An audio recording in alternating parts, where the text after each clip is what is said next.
Shalom. Kedua belas muridnya bersama-sama dengan dia, dan juga beberapa orang perempuan yang telah disembuhkan dari roh-roh jahat atau berbagai penyakit. Orang-orang yang ikut terlibat dalam perjalanan Yesus bukan hanya ke-12 murid, namun ada beberapa kelompok lain, termasuk para perempuan yang ikut melayani Yesus dan rombongan. Kelompok lain misalnya kelompok 70 dan orang banyak. Mereka orang-orang yang berada di sekitar Yesus selama perjalanan dan pelayanan Yesus. Para murid dengan kekhasannya masing-masing menjadi mendampingi Yesus. Demikian juga dengan para perempuan dalam perikopa Injil hari ini, Lukas bab 8 ayat 1-3. Mereka melayani Yesus dan rombongan dengan kekhasan mereka. Bahkan dikatakan pada bagian akhir bahwa mereka melayani rombongan dengan kekayaan mereka. Konteks kisah ini adalah Yesus berkeliling ke kota dan desa untuk memberitakan Injil Kerajaan Allah.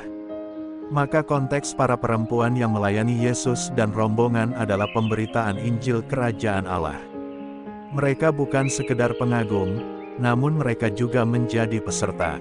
Mereka sebagai bagian dari kelompok para murid dengan peran dan fungsi yang mereka bisa. Sebagai bagian dari kelompok orang yang dekat dengan Yesus, para perempuan dalam kisah ini mempunyai pengalaman yang berbeda-beda dalam merasakan kehadiran Yesus. Yang menyatukan mereka bersama adalah mereka mengalami sebuah peristiwa yang istimewa dari perjumpaan dengan Yesus. Ada momen, klik, di mana mereka sungguh mengalami kasih Allah dalam hidup pribadi mereka. Ada yang diberdayakan dari penyakit, ada yang dibebaskan dari roh-roh jahat, dan ada macam-macam pengalaman rohani lainnya. Pengalaman itulah yang membuat mereka tergerak dan terpanggil untuk melayani Yesus dan rombongan, bahkan dengan apa yang mereka punya. Dari perikopa hari ini, pertama kita bisa belajar bahwa dalam kehidupan menggereja setiap anggota mempunyai tugas dan peran masing-masing. Wadah kesatuannya adalah gereja, semangat spiritualnya adalah berkarya sebagai murid-murid Kristus.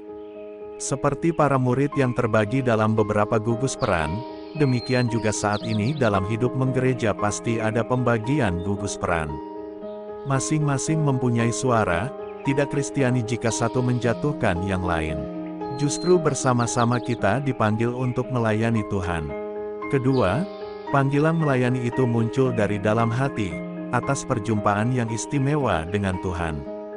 Maka jika melayani karena popularitas, pelayanan itu tidak akan total dan akan mendapat banyak kekecewaan.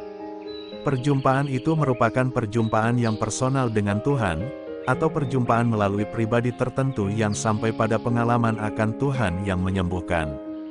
Ketiga, di mana posisi kita saat ini? Sebagai pendengar, pengagum, atau peserta dalam pelayanan kepada Tuhan? Ini menjadi pertanyaan kita masing-masing. Seperti para murid dan para perempuan, kita dipanggil untuk melayani Tuhan melalui orang-orang yang kita jumpai, terutama melayani mereka yang lemah dan tersingkir. Melayani Tuhan Yesus dan rombongan dalam konteks saat ini adalah melayani Yesus yang hadir dalam rombongan harkat martabat pribadi manusia serta menjaga alam ciptaannya. Marilah berdoa, ya Tuhan, ajarilah kami untuk berani melayani sesama kami, karena kesadaran bahwa kami adalah murid-murid-Mu. Semoga panggilan-Mu menyentuh hati kami yang terdalam. Bantulah kami agar kami mampu melayani dengan tulus dan murni. Semoga kehadiran kami mampu membawa kebaikan bagi semakin banyak orang yang kami jumpai. Amin. Tuhan Yesus memberkati. RHPE Channel.